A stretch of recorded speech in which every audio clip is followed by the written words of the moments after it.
पहले इस जी चीज मैडम। को देखने के लिए, ब्लूप्रिंट देखने के लिए, ब्लूप्रिंट होता कहाँ पे है? बहुत आसान भाषा करेंगे, ब्लूप्रिंट होता कहाँ है? अगर तुमने घर बनाना है, एक कोठी बनानी है, बंगले का निर्माण करना है, ब्लूप्रिंट कब बनेगा? जब कागज पे बनेगा। हम्म। जब वो कागज पे बनेगा या सो हर हर चीज का ब्लूप्रिंट तब बनता है जब वो मैनिफेस्ट नहीं होती भौतिक रूप में, जब वो प्रकट नहीं है, उसका एक मैनिफेस्टेशन नहीं हुआ है, तब वो चीज एक विचार में बनती है, एक थॉट में बनती है, या एक ऐसे नॉन फिजिकल प्लेन में बनती है जो संसार में नहीं है ना? तो वह उसको कहेंगे ब्लूप्रिंट। अब ये जो ब्लूप्रिंट है, आपकी ब्लूप्रिंट को देखने के लिए, अगर आप लोग जानना चाहते हो, देखना चाहते हो, आप लोगों के आज आपके शब्दों के द्वारा, आपके जीवन के द्वारा आपका ब्लूप्रिंट आपके सामने ही रहता है। वो आपके सामने ही होता है एक्चुअली में, आपकी परिस्थितियों के द्वारा। लेकिन आप लोगों में से कितने लोग हैं जो ब्लूप्रिंट को देख पाओगे, जा पाओगे? ऐसा मत देखो। ऐसे में इसलिए मत देखो क्योंकि ब्लूप्रिंट हमारे 8th चक्र में होता है। 7 चक्र क्राउन चक्र हो गया, उसे 1 फीट ऊपर, यानी कि जब तुम अब आकाश तत्व में हो, आकाश में हो, और उस समय जब बनाकर आ रहे हो तुम ये डिजाइन, आप लोग सबसे पहले ये देखो आप क्या चीज एग्जैक्टली क्योंकि अगर मैं ये बोलती हूँ सब जाके आकाशिक रिकॉर्ड देखो, ये करो, तो तुम सब लोग उस चक्कर में पड़ जाओगे। मैं चाहती हूँ ज्यादा डिफिकल्ट चक्रों में मत जाओ। सिंपल ये देखो आपकी लाइफ में कोई क्या चीज है जिसपे तुम वर्क करना चाहते हो, क्या कोई पैटर्न है जो रिपीट हो रहा है? सबको मैं ये बोलूंगी, तुम सब लोग परिस्थितियों को बदलने में लग जाते हो। सब, मैं सबको देखती हूँ, मुझे बहुत हंसी आती है और केवल अज्ञान ही नजर आता है। मजेदार बात है, जब कहानी लिखी जा रही थी तब तो चुन चुन के इकट्ठी की। जब कहानी लिखी जा रही थी तब तो चुन चुन के इकट्ठी की, लेकिन जब घटना घटने लगती है और उस कहानी में तुमको रोल मिल जाता है और तुम उसको जीने लगते हो, तब तुम ये सोचते हो ये सिचुएशन ठीक नहीं है, लेट्स चेंज इट।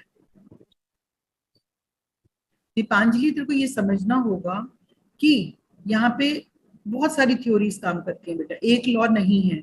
आप लोग अगर मुझसे एकदम सामने आके ऐसे बात करके पूछोगे ये लॉ ऑफ कर्मा है, अगर ये वाला काम नहीं करेगा ये कैसे करेगा, ये कैसे करेगा, ये कैसे करेगा, आप लोग इस तरह से बात करोगे तो आप लोग आध्यात्मिकता को नहीं समझ पाओगे।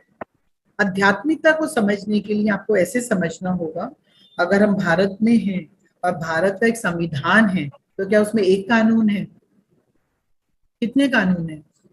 बहुत सारे कानून हैं, और वो सब एक समय पे, एक समय पर सबके लिए अप्लाई हो रहे हैं। समझिए दीपांजलि। तो यहाँ पे अगर एक कानून ब्लूप्रिंट है और एक चीज ये है कि तुम बदल सकते हो, you are creating your own reality, या बनाकर आए हो, तो एक कानून ये भी है कि लॉ ऑफ कर्मा। अगर तेरे को ब्लूप्रिंट देखना है तो तुम ये भी बोलो मैं पास्ट लाइफ भी देखना चाहती हूँ, मैं अपने हस्बैंड के संग क्या कर कर आई थी। आप जो कर कर आते हो उसका अगर आपको ब्याज के समेत मिलने लगे ना, तो आप लोग जिंदगी जी नहीं पाओगे। ये ये एक बहुत ही आप लोगों के ऊपर एक कंपैशन रखकर, जितना जिसने किया होता है उसका बहुत स्मॉल पार्ट होता है जिसको आपको एक्सपीरियंस करने के लिए एक साथ में दिया जाता है। समझ रहे हो दीपांजलि? आप मुझे ये बताओ कितने लोग ऐसे हो जो तुमसे उल्टा चलता है उसमें भगवत सत्ता का दर्शन करते हो? सीधे चलने वाले को छोड़ दो, जो प्यार करते हैं उसमें सब अच्छा है, जो तुमसे उल्टा चल रहा है, क्या उसमें तुम उस परम आत्मा का, परमात्मा का, आत्मा का, सत्य का दर्शन कर सकते हो? कोई है इसमें से जो कर सकता है? आप सब लोगों में से क्या कोई भी है?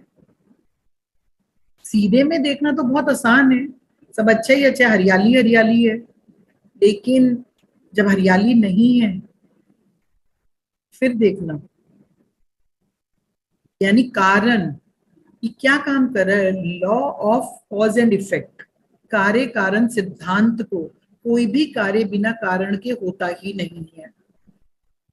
जो भी कुछ घट रहा है, हो रहा है, उसके पीछे कारण है। ये बात और है कि तुम नहीं जानते what is the reason behind it, what is the cause behind it, आप नहीं जानते हो। जितने पैटर्न आपको लग रहा है रिपीट होने, right on paper.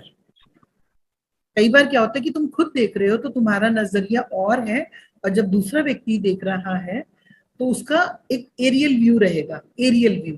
You are looking at only one perception, अगर आप अपने आप को एरियल व्यू से देखोगी, आपको सब कुछ नजर आएगा साफ साफ, लाइक दैट।